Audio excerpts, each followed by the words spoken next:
Flight 965's 2-hour delay departing Miami resulted in concerns over flight attendant crew rest requirements for the next day's return flight.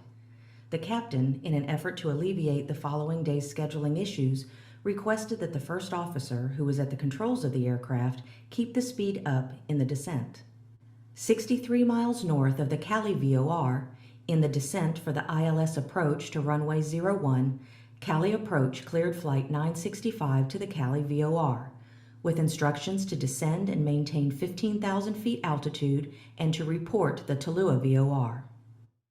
Flight 965 interpreted the clearance as being direct to Cali VOR. Although this error would have only a minor effect on the aircraft's intended flight path, the captain's subsequent action of selecting a direct to command in the aircraft's flight management system resulted in removal of interim waypoints. The Tallulah VOR and Roseau NDB would have disappeared from the moving map on the aircraft's navigation display.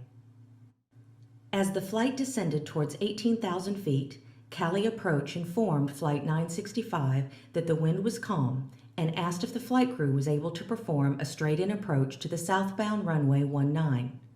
The flight crew acknowledged that they would have to scramble to get down, but Flight 965 accepted the offer and was cleared for the VOR DME approach to runway 19 with instructions to fly the Roseau 1 arrival and to report the Tallulah VOR.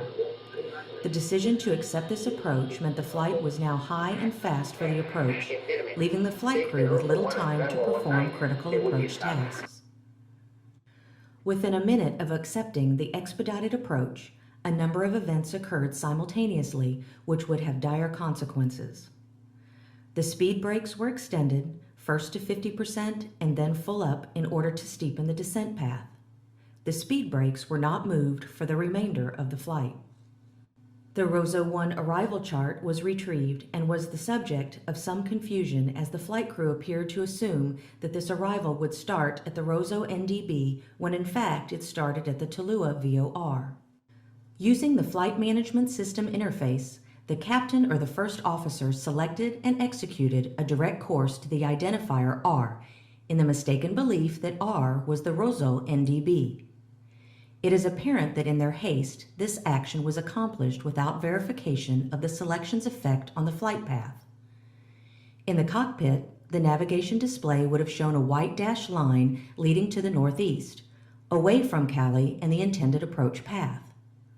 What the flight crew had inadvertently selected was the Romeo NDB, located near Bogota, some 132 miles east-northeast of Cali.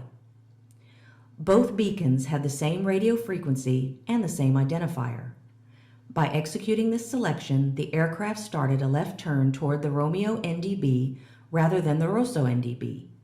This flight path would take the aircraft over mountainous terrain to the east. The aircraft passed the Tallulah VOR without the flight crew's knowledge and without report to Cali Approach, all while the captain continued unsuccessfully to fix the flight's position with respect to the Tallulah VOR using the flight management system.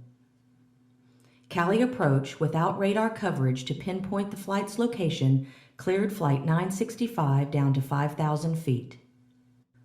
Without a formal approach briefing, there was no discussion of terrain or minimum safe altitudes, and the flight continued descending through 15,000 feet in a turn to the left until Cali Approach called the flight asking for a position report. The captain responded that Flight 965 was 38 miles from Cali VOR. Below 15,000 feet, there is clear confusion in the cockpit with the first officer questioning the heading and position of the aircraft, while the captain continues to attempt to pinpoint the flight's position in relation to the Roseau 1 arrival's initial approach fix of Tallulah VOR. As the flight approached 14,000 feet, the flight crew disengages the lateral navigation mode of the autopilot and engages heading select mode.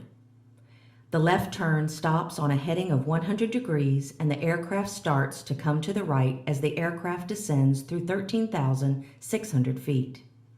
As Flight 965 descends below 13,000 feet at a descent rate of 2,700 feet per minute, the confusion in the cockpit continues as the flight crew struggles to fix their position in relation to the Tallulah VOR. The captain asked the first officer to come right towards the Cali VOR. As the flight descends through 10,000 feet, the flight crew abandons plans to go to Tulua and opts to proceed direct to the Rosso NDB. Since it is a moonless night, the flight crew is unaware that mountains lie directly between their position and the Rosso NDB.